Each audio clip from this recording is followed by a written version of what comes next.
ಒಂದೊಂದು ಇದು ಹೇಳ್ತಾ ಇದ್ದೀನಿ ನಾನು. ಇಲ್ಲಿ ತಾವು ಅರ್ಬನ್ ಡೆವಲಪ್ಮೆಂಟ್ ಬಗ್ಗೆ ಹೇಳಿದ್ದೀರ. Growing urban economy, mister D K Shivakumar ಅವ್ರು ಇರಲಿಲ್ಲ ಪಾಪ, ಅವ್ರ ಬದಲಾಗಿ ಅವರೇ ಬರ್ಕೊಂಬಿಟ್ಟವ್ರೆ ಮುಖ್ಯಮಂತ್ರಿನ. ಪಾಪ ನಮ್ಮ ಹುಡುಗ ಬರೆಯೋಣ ಅವಂದು ಒಂದು ಸಬ್ಜೆಕ್ಟ್ ಇರಲಿ ಅಂದ್ಬಿಟ್ಟು ಕೊನೆಯದು ಹಾಕವ್ರೆ. ಹನ್ನೊಂದನೇದು ಗ್ರೋಯಿಂಗ್ ಅರ್ಬನ್ ಎಕನಾಮಿ, ನಗರ ಕೇಂದ್ರಿತ ಸುಸ್ಥಿತಿ ಆರ್ಥಿಕ ಸ್ಥಿತಿ. ಜಿಗಳಲ್ಲಿ ಈ ಜಿಗಳಲ್ಲಿ ಹೇಳಿರುವಂಥದ್ದು, ಇವತ್ತು ಅವ್ರ friend Revanth Reddy, Telangana CM Revanth Reddy, Telangana CM ಅವ್ರ ಫ್ರೆಂಡು, ಇವರೇ ಹೋಗಿ ಹಿಂಗೆ ಮಾಮೂಲಿ ಕೈ ಎತ್ತದ ಅವ್ರದ್ದು. ಹಿಂದೆ ಕುಮಾರಸ್ವಾಮಿ ಇದ್ದಾಗ ಹಿಂಗೆ ಹತ್ತಿದ್ರು. ಮೊನ್ನೆ ನೋಡಿದೆ ಇಲ್ಲಿ ಸಿದ್ದರಾಮಯ್ಯನೂ ಹಿಡ್ಕೊಂಡು ಹಿಂಗಂದ್ರು, ಅದೇ ಫೋಟೋ ಹಾಕ್ತಾರೆ ಎಲ್ಲ ಕಡೆ. ಅಲ್ಲಿ ರೇವಂತ್ ರೆಡ್ಡಿನೂ ಹೋಗಿ ಹಿಡ್ಕೊಂಡು ಹಿಂಗೆ ಎತ್ತವ್ರು. ಅವ್ನು ಹಿಂಗೆ ಎತ್ಕೊಂಡು ಇಟ್ಕೊಂಡ್ಬಿಟ್ರು, ನಾನೇ ಗೆಲ್ಸಿದ್ದು ಅಂತ. ಅವ ಹೇಳಿದಾನೆ ಬೆಂಗಳೂರು ಬಗ್ಗೆ, ಡೈಯಿಂಗ್ ಸಿಟಿ ಅಂತ ಹೇಳಿದ. ಹೈದರಾಬಾದ್ ಬನ್ನಿ ಅಂತ. ಅಭಿವೃದ್ಧಿ ಇಲ್ಲದ ಬೆಂಗಳೂರಿಗೆ ಯಾಕೆ ಹೋಗ್ತೀರಾ ಅಂತ ಹೇಳಿರೋರು ಯಾರು? ಆರ್ ಅಶೋಕ್ ಅಲ್ಲ, ಅಪೋಸಿಷನ್ ಲೀಡರ್. ಅವ್ರು ಹೇಳೋದು ಅದೇ ಕತೆ ಅಂತ ಡಿ ಕೆ ಯಾವಾಗ ಹೇಳ್ತಾರೆ. ನಿಮ್ ಫ್ರೆಂಡ್ ಹೇಳಿದಾನೆ ಇವತ್ತು, ಬೆಂಗಳೂರು ಕಡೆ ಹೋಗ್ಬೇಡಿ, ಓನ್ಲಿ ಒನ್ ಸಿಟಿ ಹೈದರಾಬಾದ್ ಅಂತ ಹೇಳಿದ್ದಾರೆ. ನಿಮ್ಮ ಜಿ ಕತೆ ಏನಂಗಾರೆ?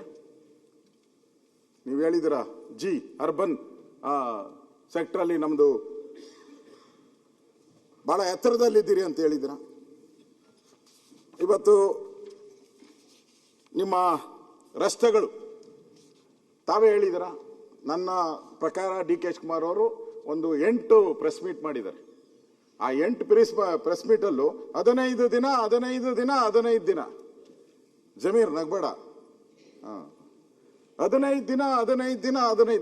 ದಿನ ಅದೇ ಸೇಮ್ 15 ದಿನಗಳಲ್ಲಿ ಮುಚ್ಚಲಾಗುವುದು.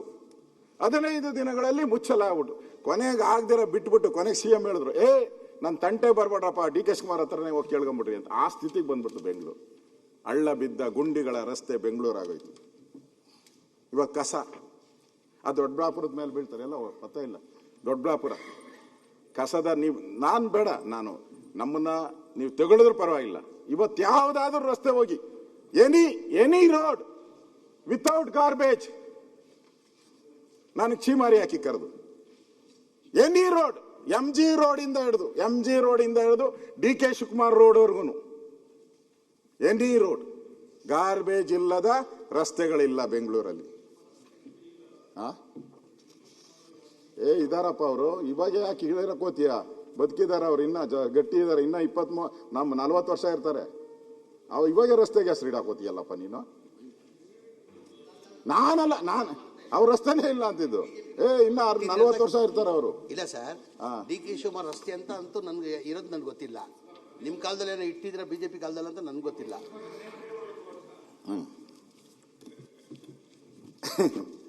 ಅದರಿಂದ ನನಗೆ ಈ ರಸ್ತೆಗಳು, ಬೆಂಗಳೂರಿನ ರಸ್ತೆಗಳು ವಿಚಾರವಾಗಿರ್ಬೋದು, ಡೆವಲಪ್ಮೆಂಟ್ ವಿಚಾರವಾಗಿರ್ಬೋದು, ಈಗ ತಾನೇ ಈ ಖಾತಾ ಅಧ್ಯಕ್ಷರೇ, ಈ ಖಾತಾ ಮಾಡಿ ಅವ್ರದೇ ಖಾತಾ ಅವರೇ ಮೊದಲೆಲ್ಲ ನಿಮ್ಮ ಬೆಂಗಳೂರಲ್ಲೇನ ನಿಮ್ದು ಒಂದು ಡ್ರೋನ್ ಮೂಲಕ ತಾವು ಸರ್ವೆ ಆಯ್ತಪ್ಪ, ಅದು ಆಯ್ತು, ಬೆಳಗ್ಗೆ ಆಯ್ತು. ನೀವು ನಿಮ್ದೇ ಬೆಂಗಳೂರಲ್ಲಿ ಮನೆ ಇದ್ರೆ ಮೊದಲು ಖಾತಾ ಇತ್ತು. ಇವ್ರು ಬಂದ್ಮೇಲೆ ಅದಕ್ಕೆ ಈ ಖಾತಾ ಅಂತ ಮಾಡಿದ್ರು. ನಿಮ್ಮದೇ ಪ್ರಾಪರ್ಟಿ ನಿಮ್ಮ ಹೆಸರಿಗೆ ಮಾಡೋದು. ನಾನು ಚಾಲೆಂಜ್ ಮಾಡಿ ಹೇಳ್ತಾ ಇದ್ದೀನಿ, 10,000 ರೂಪಾಯಿ ಲಂಚ ಇಲ್ದಿದ್ದು ಯಾರು ಮಾಡ್ಕೊಡ್ತಾರೆ ತೋರಿಸಿ. ನನ್ನೇನೋ ನಮ್ಮ ಮನೆಗೆ ಬಂದಿದ್ರು ಒಂದು 50 ಜನ ಬಂದು 10,000 ರೂಪಾಯಿ ಕೊಡ್ಬೇಕು ಒಂದು ಖಾತಾಗೆ. ಈ ಖಾತಾಗೆ 30-40 ವರ್ಷ 50 ವರ್ಷದಿಂದ 100 ವರ್ಷದಿಂದ ಇದ್ದಂತ ಖಾತೆಗಳು ಅವ್ರದೇ ಖಾತೆ, ಅವರೇ ಹೆಸರಿಗೆ ಮಾಡ್ಕೊಳ್ಳೋದು. ಯಾರಿಗೆ ಲಾಭ ಆಯ್ತು? ಅಧಿಕಾರಿಗಳಿಗೆ ಲಾಭ ಆಯ್ತು. ಅಧಿಕಾರಿಗಳು ಲೂಟಿ ಹೊಡಿತಾ ಇದ್ದಾರೆ. ಲೆಕ್ಕ ಹಾಕೊಳ್ಳಿ, ಇಡೀ ಕರ್ನಾಟಕ, ಇಡೀ ಬೆಂಗಳೂರಲ್ಲ ನಾನು ಹೇಳ್ತಾ ಇರೋದು, ಇಡೀ ಕರ್ನಾಟಕ ಈ ಖಾತೆ ಬಾಳು. ನೀವೇನ ನಾನು ತಪ್ಪು ಹೇಳಿದ್ದೀನಿ ಅಂತ ಹೇಳಿದ್ರೆ ನೀವು ಏನ್ ಬೇಕಾದ್ರೂ ಮಾಡಿ. 10,000 ರೂಪಾಯಿ ಮಿನಿಮಮ್, ಸ್ವಲ್ಪ ಹೆಚ್ಚು ಕಮ್ಮಿ ಇದ್ರೆ 20,000ದವರೆಗೂ ಹೋಗಿದೆ. ಏನೋ ಪಾಪ ಡಿಸ್ಟರ್ಬ್ ಮಾಡಬಾರ್ದು ಅಪೋಸಿಷನ್ ಲೀಡರ್ ಅಂತ ಸುಮ್ಮನೆ ಕೂತಿದ್ದೀನಿ ಅಷ್ಟೇ. ಈ ಖಾತಾ ಸಿಸ್ಟಮು ಇಡೀ ದೇಶದಲ್ಲಿ ನಾವು ಸ್ಕ್ಯಾನ್ ಮಾಡಿಸ್ಬಿಟ್ಟು ಅರ್ಜಿ ತೆಗೆದುಕೊಂಡು ಕಂಪ್ಲೀಟ್ ಡಾಕ್ಯುಮೆಂಟೇಶನ್ ಮಾಡಿ ಮನೆಗಳು ಕೊಟ್ಟು ಏನಾದ್ರು ಪ್ರಾಬ್ಲಮ್ ಇದೆ ಅಂತೇಳಿ ಅವ್ರ ಸರ್ಟಿಫಿಕೇಟು ಅವ್ರ ಮನೆ ಫೋಟೋ ಅವ್ರ ಫೋಟೋ ಹಾಕೊಂಡು ಡಿಸ್ಟ್ರಿಬ್ಯೂಟ್ ಮಾಡಿ ನಿಮ್ಮ ಸೆಂಟ್ರಲ್ ಗೌರ್ಮೆಂಟ್ಗೆ ಕರೆದು this is the one of the best governance state ಅಂತ ಅಂದ್ಬಿಟ್ಟು ಅವಾರ್ಡ್ ಕೊಟ್ಟಿದ್ದೀರಿ ನೀವು. ತಿರ್ಗಾ ನೀವು ಅವಾರ್ಡ್ ಕೊಟ್ಬಿಟ್ಟು ತಿರ್ಗಾ ನೀವೇ ಹಿಂಗೆ ಮಾತಾಡೋದು ಹೆಂಗಲ್ಲಪ್ಪ?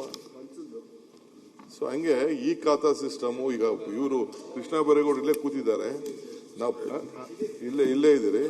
ನಾವೇನು ಈ ಭೂಮಿ ಗ್ಯಾರಂಟಿ ಕೊಟ್ಟು ಈ ಖಾತಾ ಸಿಸ್ಟಮ್ ಮಾಡಿದೀವಲ್ಲ, ಈ ದೇಶಕ್ಕೆ ಮಾಡ್ಲು. ಹಿಂದೆ ಕೂಡ ಅಷ್ಟೇ ಪಾಡಿ ಕೊಟ್ಟಂತ ಸಂದರ್ಭದಲ್ಲಿ ಪಾಣಿ ಕೊಟ್ಟ ಕೂಡ ಭೂಮಿ ಸ್ಕೀಮ್ ಮಾಡಿದೀವಿ. ಈಗೂ ಕೂಡ ಈ ಖಾತಾ ಬೇಕಾದ್ರೆ ಹೇಳಿ, ಅಶ್ವತ್ಥ ನಾರಾಯಣ ಪಕ್ಕದಲ್ಲೇ ಕೂತವ್ರೆ, ಬೆಂಗಳೂರು ಸಿಟಿ ಬೇರೆ MLA ಕೊಡಿದ್ರೆ ಅದು ಯಾರಪ್ಪ 10,000 ರೂಪಾಯಿ ಕೊಟ್ಟವ್ರ 10,000 ಕೇಳಿದ್ರು ಒಂದು ಪಟ್ಟಿ ಕೊಡಿ.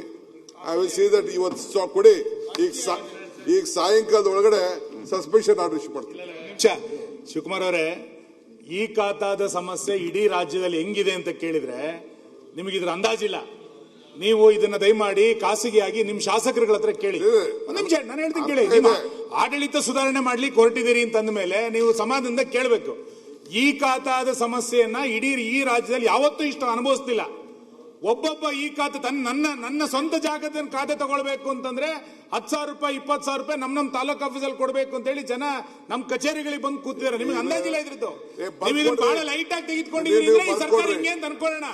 ಈ ಖಾತಾ ಸಮಸ್ಯೆ ಇನ್ನು ಬರಲೇ ಇಲ್ಲ, ಖಾತೆಗಳೇ ಕೊಡ್ತಾ ಇಲ್ಲ. ನೋಡ್ರಿ, ಸರ್ವರ್ ಸಮಸ್ಯೆ ಅಂತ ಎಷ್ಟು ತಿಂಗಳಿಂದ ಹೇಳ್ತಾ ಇದ್ದೀವಿ. ಬೆಂಗಳೂರು ನಗರದಲ್ಲಿ 10 ಲಕ್ಷ ಖಾತೆ ಇಶ್ಯೂ ಮಾಡಿದ್ವಿ. 10 lakhs I am on record.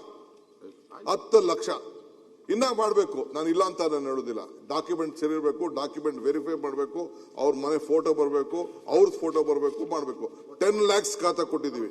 ಈಗೇನು ನಾವು ಇವ್ರದ್ದು ಮಾಡಿದ ರೆವಿನ್ಯೂ ಮಾಡಿದ್ವಲ್ಲ 1,11,00,000 ನೋಡಿದಿರ ನೀವು ಯಾವ ರೀತಿ ಡಿಸ್ಟ್ರಿಬ್ಯೂಷನ್ ಮಾಡ್ಕೊಂಡು ಬರ್ತಾ ಇದೀವಿ ಅಂತ ಅಂದ್ಬಿಟ್ಟು. ಸೊ ಯಾವ ಆಟೋಮೆಟಿಕ್ ಅಪ್ರೂವಲ್ ಕೂಡ ನಾವು ಮಾಡಿದೀವಿ.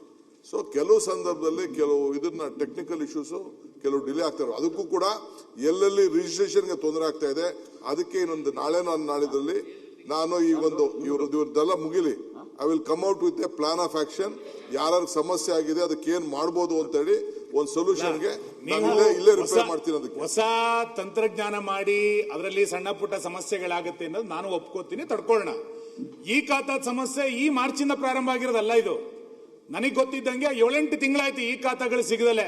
ಒಬ್ಬ ಯಾರೋ ಒಂದು ಜಾಗ ಮಾರ್ಲಿಕ್ಕೆ ಆಗ್ತಿಲ್ಲ, ಒಂದ್ ಏನೇನೋ ಮಾಡ್ಲಿಕ್ಕೆ ತಗೊಳ್ಲಿಕ್ಕೆ ಆಗ್ತಿಲ್ಲ, ಇಂಥ ಪರಿಸ್ಥಿತಿ ಇದೆ. ಒಂದು ತಂತ್ರಜ್ಞಾನಕ್ಕೆ ಸಂಬಂಧಪಟ್ಟಿದ್ದು, ಎರಡನೇದು ಇದ್ರಲ್ಲಿ ಕರಪ್ಷನ್ ಎಷ್ಟು. ನೀವು ಇದನ್ನೆಲ್ಲ ಒಂದ್ ಕಡೆ ನಾನು ಮಾಡಿದೀನಿ ಅನ್ನೋ ಕಾರಣಕ್ಕೆ, ಪ್ರಶಸ್ತಿ ಸಿಕ್ಕಿದೆ ಅನ್ನೋ ಕಾರಣಕ್ಕೆ, ನಮ್ದು ಚೆನ್ನಾಗಿದೆ ಅಂತ ನೀವು ಬೆಂದು ತಟ್ಕೊಂಡ್ರೆ ನಮ್ದೇನ್ ತೊಂದರೆ ಇಲ್ಲ. ಜನ ಈ ಖಾತಾದ ಬಗ್ಗೆ ಏನ್ ಮಾತಾಡ್ತಿದಾರೆ ಅಂತ ಕೇಳಿ ನೋಡಿ ಒಂದ್ಸರಿ.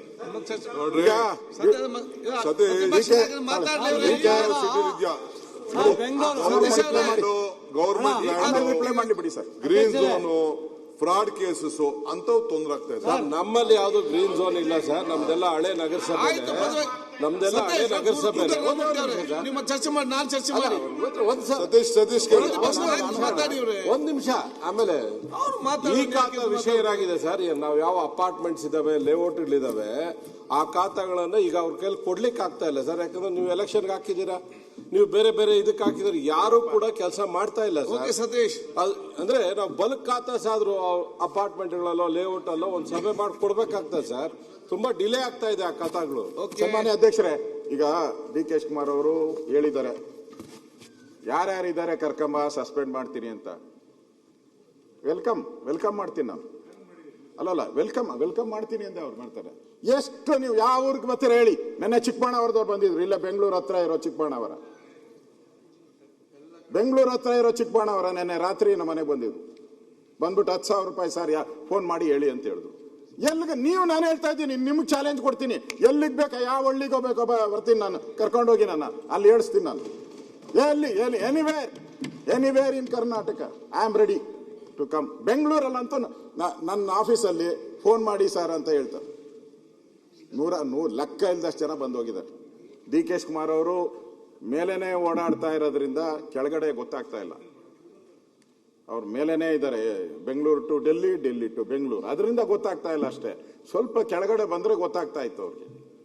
ಅದರಿಂದ 100ಕ್ಕೆ ನಾನು ನೀವೇನಾದ್ರೂ ಹಂಗೇನಾನ ದುಡ್ಡಿಲ್ಲ ಅಂತಂದ್ರೆ ನೆಕ್ಸ್ಟ್ ಅಧಿವೇಶನ ಕರೆದಾಗ ನನ್ನ ಮೇಲೆ ನೀವು ಏನ್ ಬೇಕಾದ್ರೂ ಮಾಡಿ, ಪ್ರಿವಿಲೇಜ್ ಮಾಡ್ತೀರಾ, ಏನ್ ಬೇಕಾದ್ರೂ